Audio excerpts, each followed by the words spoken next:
we're going to go full court press, or as our astute producer Brian Ortega has titled, Femi's full court press. Some burning questions around the association as we're just 2 weeks away of the end of the regular season. And the first one I want to ask you about is more of a general one as people start to dive into more NBA betting with the playoffs on the horizon.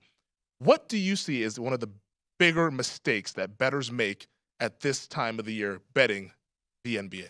You know, I don't know if it's like generally a mistake. I always like one of the things that we've been harping on the podcast has been like the tanking teams, right? Mm-hmm. They're generally not as bad as you think that they are. And so the market, you'll see a lot of people, all right, Super Bowl ends, we're coming out of the All-Star break, got to bet on something. Let's fade these tanking teams, right? But then you really look into it, and you see teams like Houston who have actually covered, I think, what is it now, 6 out of 8 games or something like that as they come down this home stretch here. San Antonio has been covering games because the market just gets a little too cover. At one point, they had covered 6 straight games of San Antonio Spurs. So, and they're winning a couple of these games too. So I would say at this time of year, as we're heading into the end of the season, and you've seen some of it calm down a little bit, but that's, I think, the one thing I would point to immediately, which is I think the market kind of freaks out a little bit about how bad these bad teams are. Because think about it too, Femi.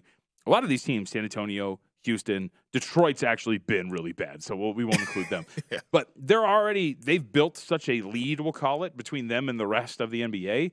They don't really have to actively tank, right? Because they're already bad. So they're just rolling their guys out there and playing. There's no need to overly adjust a power rating on these teams because it's already been accounted for. So I would say, like, at this time of year, I think that's probably one of the biggest things that you see people overreact to, and generally it kind of burns them down the stretch. And I think the point with the tanking teams as well, because I believe, isn't it the percentages are spread across the board? Top three get all right? the same crack at the first pick. Yep. So as long as you're in the top 3, you don't need to lose extra. That's the other part about it, right? Like, there's no need to do it. Like, we're going to have Andy McNeil on coming up in a little bit. And, one of the things that when I talk to people who handicap hockey, like, they've been throwing out this tanking thing in hockey because it's not the same thing, right? There's only one team at the top that gets, like, the best chance, the number 1 overall pick, and there's your prospect coming out that seems to be really good. So maybe there's some tanking this year there, and you get a little bit more of that when it was the old lottery odds, but it's not like that anymore, and there's a reason why the NBA did that, and I think you're seeing the results. Yeah, no, I think it's good, made for a better and more compelling end of the regular season because if anything, the tanking is between teams that are in the playoffs that are like, hey, we want to kind of avoid this first round matchup, or we want to